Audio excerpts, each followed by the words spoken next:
नमस्कार, आप देख रहे हैं के न्यूज नेशनल और मैं हूं आपके साथ में शोभित पाठक। तो रुक करते हैं महत्वपूर्ण सुर्खियों पर। रूस यूक्रेन के बीच छिड़ती जंग बढ़ती ही जा रही है। बेलारूस में सोमवार को दोनों देशों के बीच हुई वार्ता बेनतीजा रही। इस बीच रूस ने परमाणु ट्रायड की भी तैयारी शुरू कर दी है। यूक्रेन में फंसे 182 भारतीय नागरिकों को लेकर 7वीं ऑपरेशन गंगा फ्लाइट भी बुखारेस्ट से मुंबई पहुंच गई। तल्ख बयानों और एक दूसरे को धमकियों के बीच रूस और यूक्रेन में सोमवार को 5 घंटे चली वार्ता बेनतीजा रही। यूक्रेन संकट के बीच प्रधानमंत्री नरेंद्र मोदी ने राष्ट्रपति रामनाथ कोविंद से मुलाकात की। देश में कोरोना संक्रमितों की संख्या जिस रफ्तार से घट रही है उससे लग रहा है कि कुछ ही दिनों में देश से कोरोना महामारी खत्म हो जाएगी। रूस यूक्रेन के बीच छिड़ी जंग बढ़ती ही जा रही है। बेलारूस में सोमवार को दोनों देशों के बीच हुई वार्ता जो है वो बेनतीजा रही और इस बीच रूस ने परमाणु ट्रायड की भी तैयारियां शुरू कर दी हैं। खबरों के मुताबिक यूक्रेन की राजधानी कीव की ओर 84 किलोमीटर लंबा रूसी सैन्य काफिला बढ़ रहा है। इसकी सैटेलाइट तस्वीर भी जारी हुई। वहीं संयुक्त राष्ट्र मानवाधिकार परिषद ने इमरजेंसी डिबेट के पक्ष में 29 वोट पड़े हैं। भारत समेत 13 देशों ने इस वोटिंग में भाग नहीं लिया है।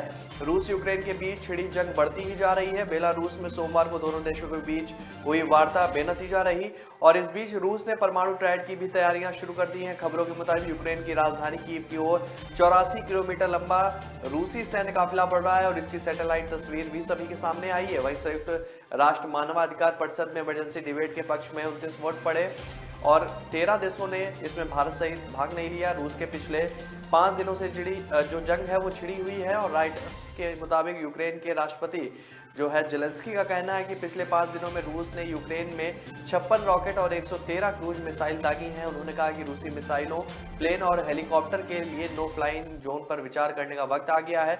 यूक्रेन संकट पर संयुक्त राष्ट्र मानवाधिकार परिषद में इमरजेंसी डिबेट कराए जाने को लेकर वोटिंग हुई और इस वोटिंग में डिबेट के पक्ष में 29 देश रहे।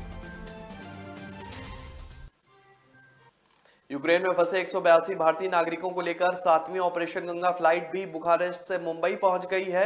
केंद्रीय मंत्री नारायण राणे ने मुंबई हवाई अड्डे पर भारतीय छात्रों की अगवानी की है। वहीं भारतीय छात्र ने जानकारी दी है कि ऑपरेशन गंगा की 8वीं उड़ान भी बुडापेस्ट से दिल्ली के लिए रवाना हो गई है। छात्र ने कहा कि यह एक सहज प्रक्रिया थी। हम यूक्रेन से हंगरी निकालने के लिए भारतीय दूतावास और सरकार को धन्यवाद देना चाहते हैं। वे हमें सकुशल घर वापस लाने की पूरी कोशिश कर रहे हैं। विदेश मंत्री जयशंकर ने ट्वीट करते हुए कहा कि हम तब तक आराम नहीं करेंगे जब तक हमारे भारतीय नागरिक सुरक्षित नहीं है।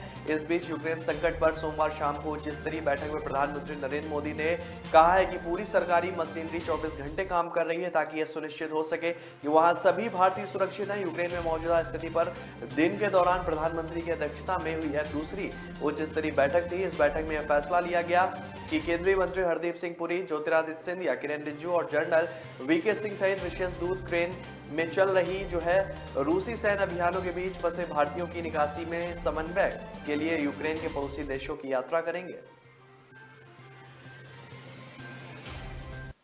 तल्ख बयानों और एक दूसरे को धमकियों के बीच रूस और यूक्रेन में सोमवार को 5 घंटे चली वार्ता बेनतीजा खत्म हो गई। बेलारूस के गोमेल में प्रीपेड नदी के किनारे हुई वार्ता में यूक्रेन ने मांग रखी है कि रूस तुरंत युद्ध रोके और दोनबास और क्रीमिया समेत यूक्रेन के सभी इलाकों से सेना हटाए। वहीं रूस ने यूक्रेन पर हमले जारी रखने के साथ परमाणु ट्रायड की तैयारियां भी शुरू कर दी हैं। मिसाइल कमांड भी अलर्ट पर है और रूसी सेना ने यूक्रेनी नागरिकों की सुरक्षित रास्तों से कीट छोड़ने की सलाह दी है। वार्ता में यूक्रेनी दल का नेतृत्व रक्षा मंत्री ओलेस्की रेजनिकोव ने किया है, जबकि रूसी प्रतिनिधि मंडल का नेतृत्व जो है संस्कृति मंत्री व्लादिमीर और मेदिस्की कर रहे थे।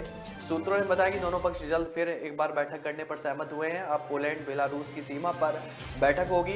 वार्ता के बीच ही यूक्रेनी राष्ट्रपति जेलेंस्की ने कहा है कि उनके लिए वार्ता का लक्ष्य जो है वो तत्काल युद्ध विराम और रूसी बलों की वापसी है। वार्ता के नतीजों से नाउम्मीद जेलेंस्की ने रूसी सैनिकों को जान बचाकर लौटने की भी सलाह दी। उन्होंने कहा कि अपने कमांडरों के दावों पर भरोसा मत करो। अब तक 4500 रूसी सैनिक मारे जा चुके हैं। दूसरी ओर मेदिस्की ने कहा है कि चूंकि विवाद के कारण हर घंटे यूक्रेनी नागरिक और सैनिक मर रहे हैं, इसलिए जल्दी से जल्दी समझौते पर पहुंचना दोनों पक्षों के हित में है। वार्ता के बारे में रूसी प्रतिनिधि मेदिस्की ने कहा कि यूक्रेनी पक्ष के साथ बातचीत करीब 5 घंटे चली और हमने एजेंडे के सभी बिंदुओं पर बात की, लेकिन जो नतीजा है वो अभी तक कुछ भी सामने नहीं आया।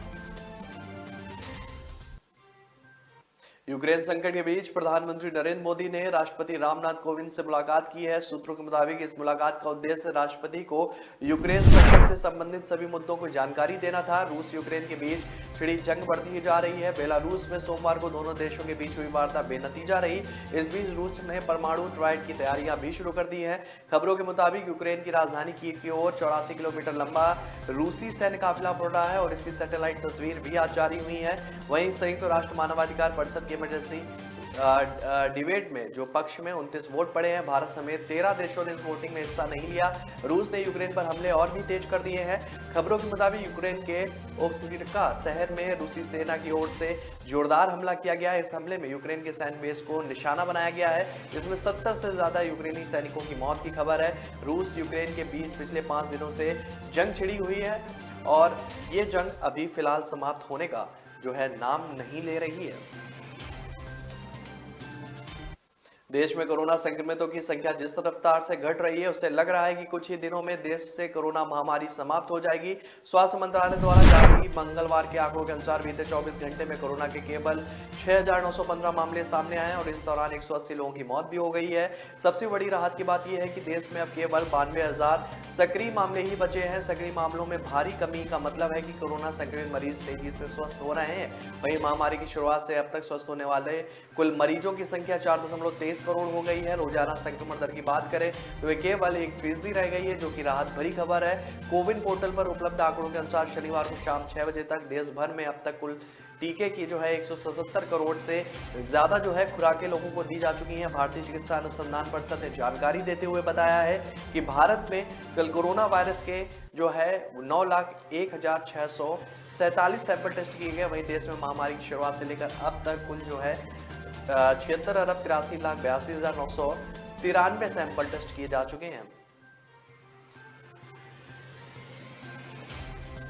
तो ब्रेक पर जाने से पहले रुक करते हैं महत्वपूर्ण सुर्खियों पर। रूस यूक्रेन के बीच छिड़ती जंग बढ़ती ही जा रही है। बेलारूस में सोमवार को दोनों देशों के बीच हुई वार्ता बेनतीजा रही। इस बीच रूस ने परमाणु ट्रायल की भी तैयारी शुरू कर दी है।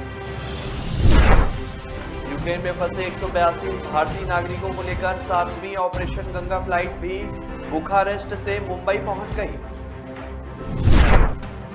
तल्ख बयानों और एक दूसरे को धमकियों के बीच रूस और यूक्रेन में सोमवार को 5 घंटे चली वार्ता बेनतीजा रही।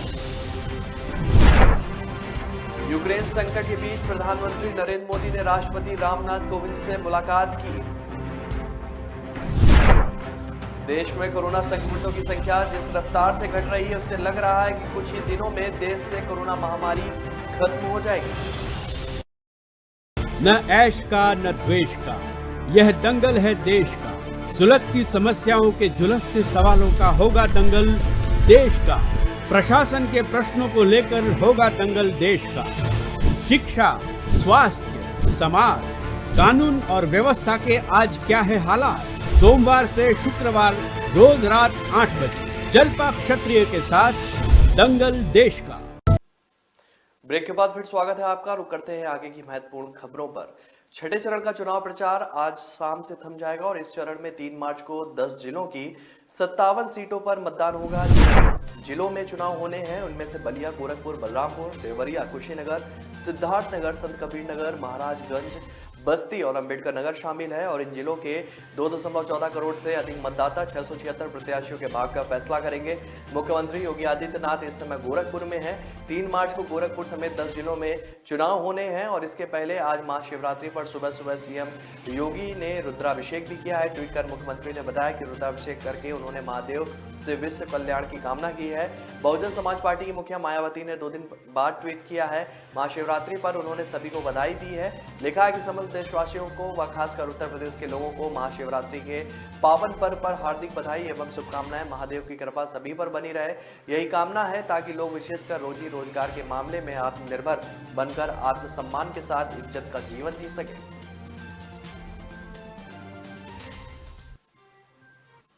समाजवादी पार्टी के राष्ट्रीय अध्यक्ष अखिलेश यादव बस्ती के पॉलिटेक्निक मैदान पहुंचे, जहां पर उन्होंने चुनावी जनसभा को संबोधित किया।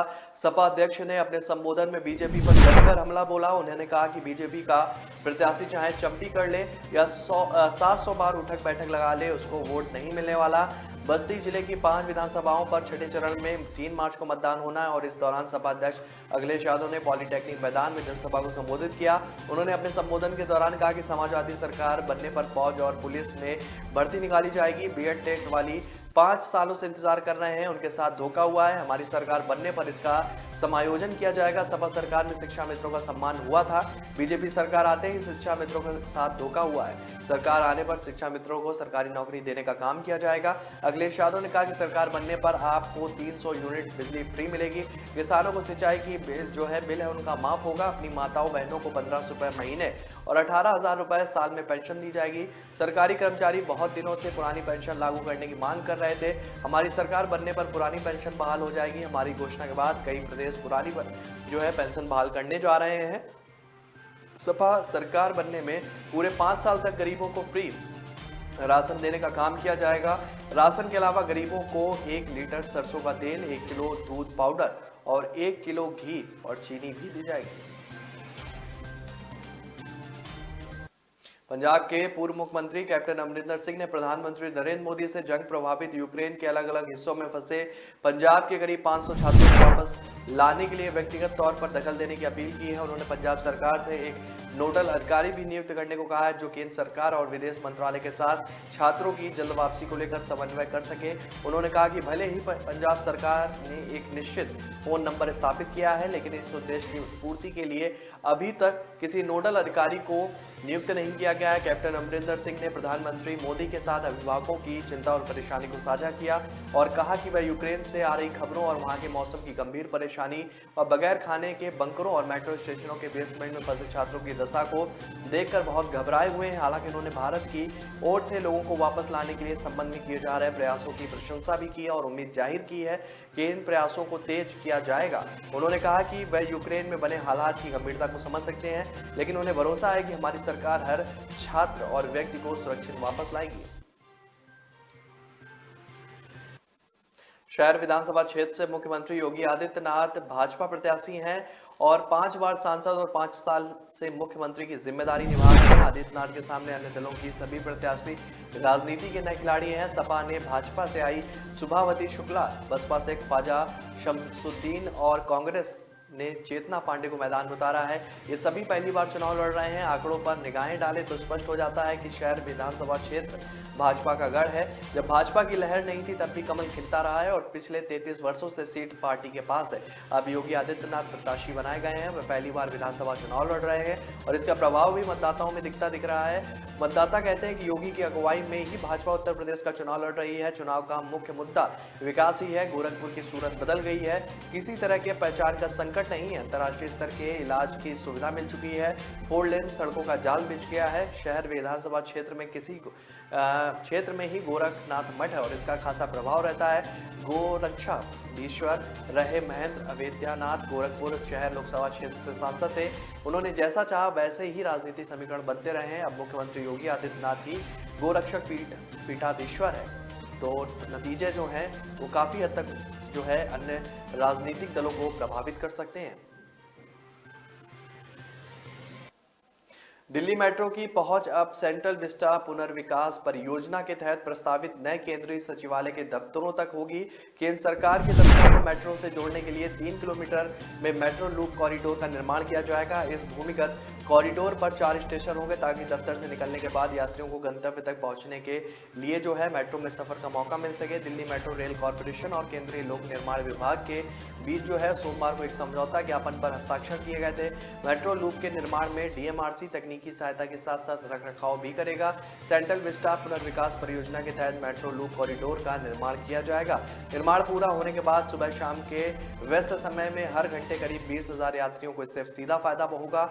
और डीएमआरसी के निदेशक प्रमीत कुमार गर्ग और सीपीडब्ल्यूडी के अतिरिक्त महानिदेशक पीएस चौहान ने समझौता ज्ञापन पर हस्ताक्षर किए। इस मौके पर डीएमआरसी के प्रबंध निदेशक डॉक्टर मंगू सिंह समेत दूसरे अधिकारी भी मौजूद थे। 3 किलोमीटर के मेट्रो लूप कॉरिडोर से केंद्रीय विश्वविद्यालय और केंद्रीय सचिवालय के 4 स्टेशनों को जोड़ा जाएगा ताकि दफ्तरों से निकलने के बाद अधिकारी मेट्रो में यात्रा कर सकें। तो ब्रेक पर जाने से पहले रुक करते हैं महत्वपूर्ण सुर्खियों पर। रूस यूक्रेन के बीच छिड़ती जंग बढ़ती ही जा रही है। बेलारूस में सोमवार को दोनों देशों के बीच हुई वार्ता बेनतीजा रही। इस बीच रूस ने परमाणु ट्रायड की भी तैयारी शुरू कर दी है। यूक्रेन में फंसे 182 भारतीय नागरिकों को लेकर 7वीं ऑपरेशन गंगा फ्लाइट भी बुखारेस्ट से मुंबई पहुंच गई। तल्ख बयानों और एक दूसरे को धमकियों के बीच रूस और यूक्रेन में सोमवार को 5 घंटे चली वार्ता बेनतीजा रही। यूक्रेन संकट के बीच प्रधानमंत्री नरेंद्र मोदी ने राष्ट्रपति रामनाथ कोविंद से मुलाकात की। देश में कोरोना संक्रमितों की संख्या जिस रफ्तार से घट रही है उससे लग रहा है कि कुछ ही दिनों में देश से कोरोना महामारी खत्म हो जाएगी।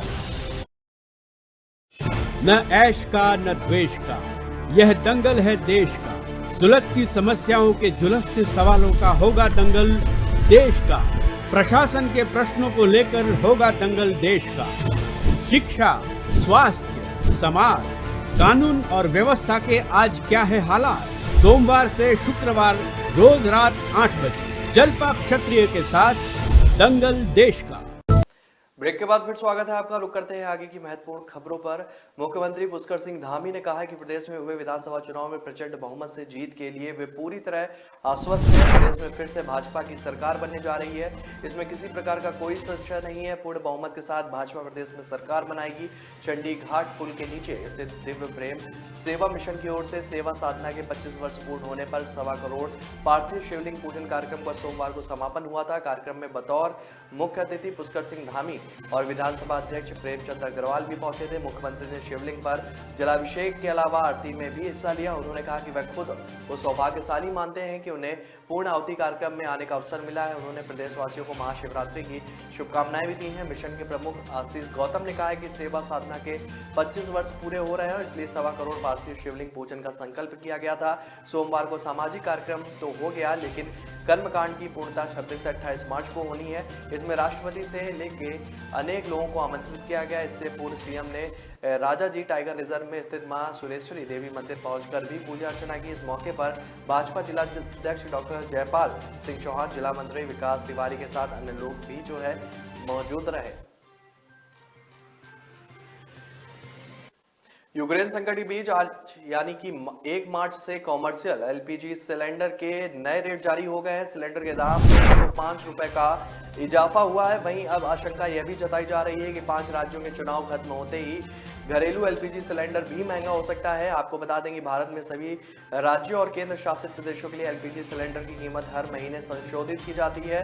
कॉमर्शियल सिलेंडर के दाम में बढ़ोतरी होने से होटल रेस्टोरेंट चलाने वाले व्यवसायियों की जेब पर सबसे ज्यादा इसका असर पड़ने वाला है। 19 किलो वाला एलपीजी सिलेंडर 1 मार्च यानी आज से अब दिल्ली में 1907 रुपए के बजाय 2012 रुपए में मिलेगा। कोलकाता में अब 1987 रुपए के बजाय 2095 रुपए में मिलेगा, जबकि मुंबई में इसकी कीमत अब 1857 से बढ़कर 1963 रुपए हो गई है। आपको बता देंगे अक्टूबर 2021 से 1 फरवरी 2022 के बीच कॉमर्शियल सिलेंडर की कीमत में 170 रुपए तक की बढ़ोतरी हुई है।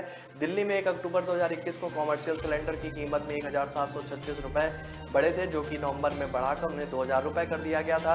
वहीं दिसंबर में 101 रुपए का इजाफा हुआ था। हालांकि जनवरी और फरवरी में कीमत में कमी आई थी।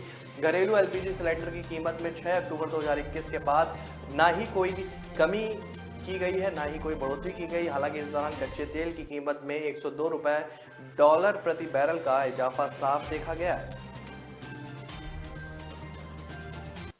छठे चरण का चुनाव प्रचार मंगलवार को थम जाएगा। इस चरण में 3 मार्च को 10 जिलों की 57 सीटों पर मतदान होना है। जिन जिलों में चुनाव होने हैं उनमें से बलिया, गोरखपुर, बलरामपुर, देवरिया, कुशीनगर, सिद्धार्थनगर, संत कबीर नगर, महाराजगंज, बस्ती, अम्बेडकर नगर भी शामिल है। इन जिलों के 2.14 करोड़ से अधिक मतदाता जो है 676 प्रत्याशियों के भाग्य का फैसला करेंगे। इस चरण में जिन प्रमुख प्रत्याशियों की किस्मत दांव पर है उनमें से मुख्यमंत्री योगी आदित्यनाथ, राज्य सरकार में मंत्री सतीश द्विवेदी, सूर्य प्रताप शाही, उपेंद्र तिवारी, श्रीराम चौहान व राम स्वरूप शुक्ला मुख्य है। और इनके अलावा नेता प्रतिपक्ष राम गोविंद चौधरी, विधानसभा के पूर्व अध्यक्ष माता प्रसाद पांडे, बसपा छोड़ सपा में आए लालजी वर्मा, राम अचल राजभर, पूर्व मंत्री राममूर्ति वर्मा, राजकिशोर सिंह, स्वामी प्रसाद मौर्य, कांग्रेस के प्रदेश अध्यक्ष अजय कुमार लल्लू समेत कई दिग्गज भी शामिल हैं। Dawood Ibrahim money laundering case में नवाब मलिक की गिरफ्तारी के बाद अब उनके बेटे की भी मुश्किलें बढ़ गई हैं। दरअसल ईडी ने उनके बेटे फराज मलिक को सम्मन भेजकर तलब किया है। बताया जा रहा है कि फराज को ईडी की तरफ से सम्मन कल ही भेजा गया था, लेकिन वे उपस्थित नहीं हुए। आपको बता दें कि इससे पहले ईडी ने एनसीपी नेता नवाब मलिक को भी अंडरवर्ल्ड डॉन दाऊद इब्राहिम से जुड़े एक मनी लॉन्ड्रिंग मामले में गिरफ्तार किया है। स्वास्थ्य संबंधी परेशानियों के कारण मलिक को अस्पताल में भर्ती कराया गया था। हालांकि अब उन्हें छुट्टी मिल गई है और वे फिर से ईडी की हिरासत में। महाराष्ट्र के मंत्री और एनसीपी नेता नवाब मलिक ने प्रवर्तन निदेशालय द्वारा अपने खिलाफ दर्ज मनी लॉन्ड्रिंग मामले को रद्द करने के लिए बॉम्बे हाईकोर्ट का दरवाजा खटखटाया है। मलिक ने अपनी याचिका में कहा कि उनकी गिरफ्तारी अवैध है और उन्होंने तुरंत उन्हें रिहा करने की मांग भी की है। बीते बुधवार को एनसीपी नेता को ईडी ने गिरफ्तार किया था। उन पर दाऊद इब्राहिम के करीबी से संपत्ति खरीदने का आरोप है। इसके अलावा मनी लॉन्ड्रिंग से जुड़े मामले में भी ईडी जांच कर रही है। ईडी की टीम ने बुधवार सुबह करीब 7 बजे उनके घर पर छापेमारी की थी। इसके बाद ईडी ने अपने साथ ले गई। करीब 6 घंटे पूछताछ के बाद उनकी गिरफ्तारी हुई। प्रवर्तन निदेशालय ने मलिक की गिरफ्तारी के बाद पूरी कहानी का पर्दाफाश किया था। ईडी ने कोर्ट में बताया कि मंत्री नवाब मलिक ने कथित रूप से मुनीरा प्लम्बर से 300 करोड़ रुपए का प्लाट कुछ लाख रुपए में एक कंपनी के जरिए हड़पा था और इस कंपनी का नाम सॉलिडस इन्वेस्टमेंट प्राइवेट लिमिटेड है और कंपनी का मालिक जो है मलिक पवार है। महाशिवरात्रि के पावन पर्व के लिए पंच केदार गद्दीश्वर ओमकारेश्वर मंदिर को 9 क्विंटल से सजाया गया है। आज मंगलवार को पंचांग गणना के अनुसार भगवान केदारनाथ के कपाट जो है खुलने की तिथि भी तय की गई जाएगी। साथ ही मंदिर के गर्भगृह में 4 पहर की विशेष पूजा अर्चना भी होगी। श्री बद्रीनाथ केदारनाथ मंदिर समिति के वरिष्ठ प्रशासनिक अधिकारी राजकुमार नौटियाल और सुपरवाइजर युद्धवीर पुष्पवाण ने बताया कि पंच केदार गद्दी स्थल ओमकारेश्वर मंदिर को गेंदा सहित विभिन्न प्रकार के 9 क्विंटल फूलों से सजाया गया है। साथ ही चारों तरफ आम पीपल के पत्तों की सैकड़ों माला भी लगाई गई। मंदिर के पुजारी शिव शंकर लिंग और बागेश लिंग, गंगाधर लिंग और शिवलिंग ने बताया कि महाशिवरात्रि के पावन पर्व पर पंचकेदार गद्दीश्वर के गर्भगृह में 4 पहर की पूजा होगी, जिसमें श्रद्धालु भी मौजूद रहेंगे। दूसरी तरफ सुबह 9:30 बजे से ही यहाँ पर भारी भक्तों की भीड़ जो है वो जुटनी शुरू हो गई। तो फिलहाल इस बुलेटिन में मेरे साथ इतना ही। आगे की खबरों के लिए बने रहिए के न्यूज नेशनल के साथ। तब तक के लिए नमस्कार। रूस यूक्रेन के बीच छिड़ती जंग बढ़ती ही जा रही है। बेलारूस में सोमवार को दोनों देशों के बीच हुई वार्ता बेनतीजा रही।